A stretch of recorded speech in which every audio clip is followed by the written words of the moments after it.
వి gold trusted gold buyers తాకట్టులో ఉన్న బంగారాన్ని విడిపించి ఈ రోజు ఉన్న మార్కెట్ ధరకే కొనబడును. మరిన్ని వివరాలకు సంప్రదించండి 77107720. అసెంబ్లీ అమలులో ఎమ్మెల్సీలు వైఎస్ఆర్సీపీ ఎమ్మెల్సీలంతా పెద్ద ఎత్తున నిరసన చేస్తున్నారు. కూటమి ప్రభుత్వం తీసుకున్నటువంటి మెడికల్ కాలేజీల విషయంలో వెళ్తున్నటువంటి తీరు కరెక్ట్ కాదంటూ కూడా వాళ్ళందరూ కూడా ఆగ్రహం వ్యక్తం చేస్తున్న పరిస్థితి. మనతో పాటు ఎమ్మెల్సీ చంద్రశేఖర్ ఉన్నారు. ఒకసారి మాట్లాడదాం. సార్, ఎట్లా చూస్తారంటే మీరేమో 17 మెడికల్ కాలేజీలు తీసుకొచ్చిన మీరు చెప్తా ఉన్నారు, వాళ్ళేమో తీసుకొచ్చిన వాటిలో ఏది పూర్తి చేయలేదు కాబట్టి మేము పీపీపీ ద్వారా పూర్తి చేసి పేద ప్రజలకు విద్యార్థులకు వైద్య విద్యను దగ్గర చేస్తాను వాళ్ళు చెప్తున్నారు. ఏం చెప్తారు అసలు? ఇది కొంచెమైనా అవగాహన ఉండే వ్యక్తులు ఎవరు కూడా అలా మాట్లాడరు. అంటే ఒక మెడికల్ కాలేజీ పర్మిషన్ తీసుకురావడం అన్నది చాలా పెద్ద టాస్క్. పర్మిషన్ తీసుకొచ్చిన తర్వాత దానికి కన్స్ట్రక్షన్ కానీ ఇన్ఫ్రాస్ట్రక్చర్ కానీ ఆ తర్వాత అడ్మిషన్స్ కానీ ఆ తర్వాత వారందరికీ కూడా సర్టిఫికేట్స్ ఇచ్చి ఆ తర్వాత పీజీ కూడా స్టార్ట్ చేయడం కూడా జరుగుతుంది. ఇవన్నీ అంచెలంచెలుగా జరుగుతాయి.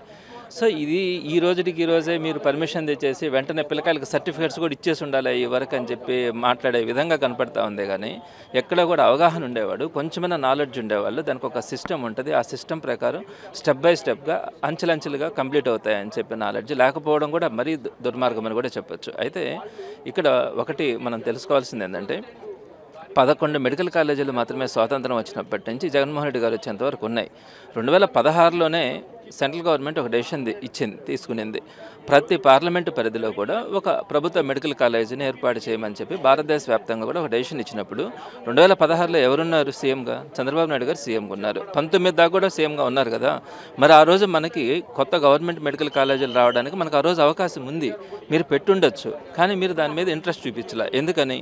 ప్రైవేట్ మెడికల్ కాలేజీలన్నీ కూడా మీరు ప్రారంభించున్నారు కాబట్టి సుమారుగా మనకున్నటువంటి 17-18 ప్రైవేట్ మెడికల్ కాలేజీలు మీ హయాంలోనే మీ అనుయాయుల దగ్గర ప్రారంభించున్నారు కాబట్టి వాటన్నిటికి కూడా ఇబ్బంది అవుతుందన్న కారణంగా వాళ్ళు రానిలే ఈ గవర్నమెంట్ మెడికల్ కాలేజీని. ఇంకొక విషయం కూడా చెప్తా ఉన్నా, రాజశేఖర రెడ్డి గారు నెల్లూరులో ఏసీఎస్ఆర్ గవర్నమెంట్ మెడికల్ కాలేజీని ప్రారంభించినప్పుడు దాన్ని స్టార్ట్ కూడా చేయనీయకుండా అడ్డుపడినటువంటి తెలుగుదేశం పార్టీ ఆ రోజు జరిగింది. అట్లా ఈ కొత్త గవర్నమెంట్ మెడికల్ కాలేజీలని స్టార్ట్ చేయడానికి కానీ తీసుకురావడానికి కానీ 2014-19లో చంద్రబాబు నాయుడు గారు ఇంట్రెస్ట్ తీసుకోకపోతే జగన్మోహన్ రెడ్డి గారు వచ్చిన తర్వాత కోవిడ్ ఉన్నా కూడా అనేక సంక్షేమ పథకాలు ఇంప్లిమెంట్ చేస్తా ఉన్నా కూడా అవకాశం ఉందని 17 గవర్నమెంట్ మెడికల్ కాలేజీలను స్టార్ట్ చేసి అంచెలంచెలుగా వాటిని పూర్తి చేయడానికి ఆల్మోస్ట్ 5 కాలేజీలను కంప్లీట్ చేసేసినారు.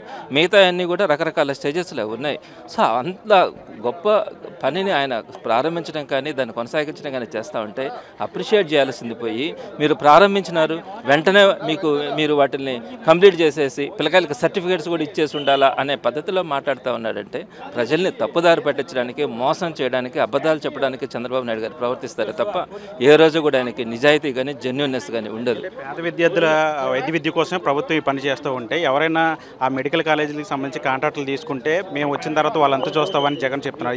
ఏ విధంగా చూస్తారంటే వాళ్ళు విమర్శిస్తూ ఉన్నారు ఆ మాట? 100%.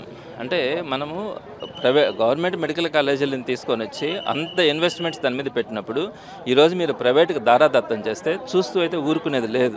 ఖచ్చితంగా వాటన్నిటిని కూడా గవర్నమెంట్ సెక్టార్లోనే నడపాలా.